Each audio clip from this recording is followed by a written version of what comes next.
My name's David Rutter. I'm the executive producer for FIFA and I work for EA Sports in Canada. What I am responsible for is managing the kind of football development processes in EA Sports in Canada from a creative perspective. So what we are building and kind of what the cool stuff in it is. So a lot of game design, a lot of managing producers that are running FIFA or some of our other football titles out of the studio, and liaising with all of the kind of project managers and the technical leaders within the teams to make sure that everything's running on time and to budget and those kinds of things. So I guess you would call it responsible for the what first and then the how second, whereas some of the other guys are the how first and the what second, if that makes sense, hopefully.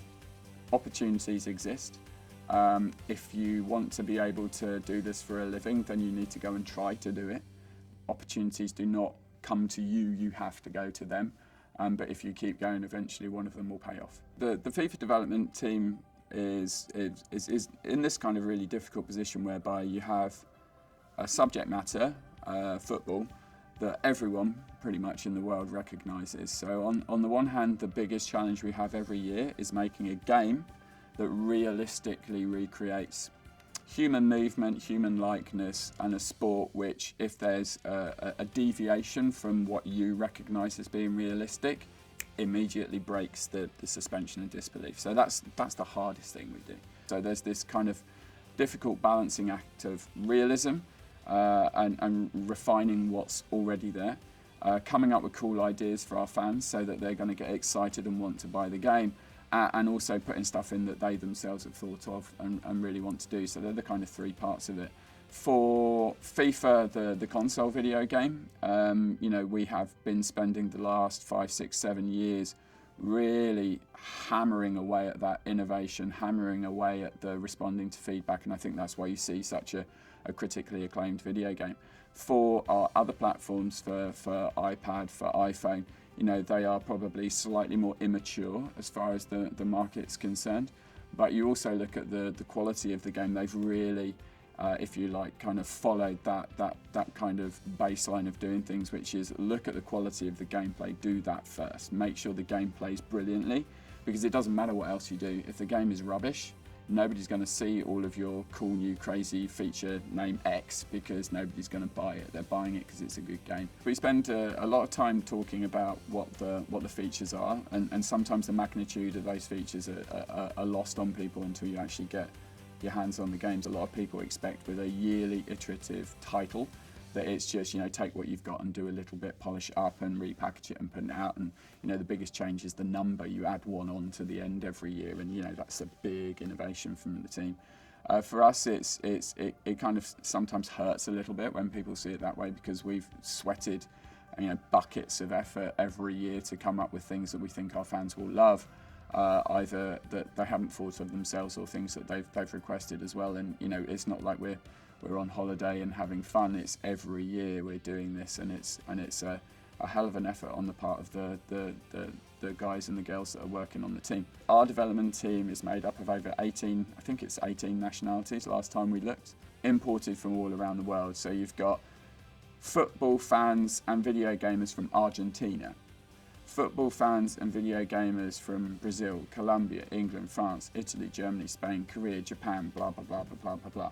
All moved halfway or more around the world to be put in this place to work with other highly competitive people against competition. I think it's safe to say that we're quite a competitive bunch and that we want to beat everyone at everything. On a Monday, Tuesday, Wednesday of the week, there is a flurry of activity on the team where people are coming in and saying, hey, did you see this match at the weekend? YouTube clip, whatever, being forwarded on, did you see this guy do this? And every year we're looking for those things that our game can't do. So a great example being a couple of years ago, free kicks being scored in a particular way. Can you create those in FIFA? No. Okay, so that's not very realistic, that's not very authentic. We need to create a feature around that. So using the first touch control feature from FIFA 13, that for us was, okay, here are some examples of some amazing ball control, some of the best players in the world being able to control the ball, and here are some examples of a player completely miscontrolling the ball. Even though he's one of the best players in the world, the ball's come to him and he's messed it up.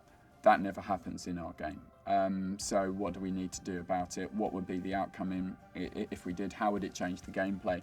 And then we have this vast list of things that occur in real football that our game cannot do yet. And it's a case of cherry picking the ones that will create the best benefit, the best fun, the best buzz for our fans to be able to play with. So while something might seem like a really obvious thing to do, the crowds as an example, we get asked to work on the crowds a lot. That adds to the authenticity and atmosphere and believability of the situation, but for the most part doesn't absolutely change the way the game plays. We want to change the way the game plays all the time, to make it better, to make it more fun, to make it more challenging, to make it more believable. And we try to pick the features that will do that first over some of the other things. I get asked this a lot, which football team do I support? I support Leicester City. They're okay. We have a research network. There's roughly 10 people, I think, in Vancouver, liaising with a network of over 100 editors who put the data for the teams and the players in, that's then reviewed by 1,000 people to make sure that there's no dodginess going on. So if I were, and I can't, even if I wanted to, if I could go into the player database and make all of the Leicester City players amazing, there are so many checks in place to make sure that that's identified before the game comes out that it can't happen, which is a shame because they really do need some help. Although saying that, I'm quietly confident that we'll make the playoffs this year, which would be nice. Again.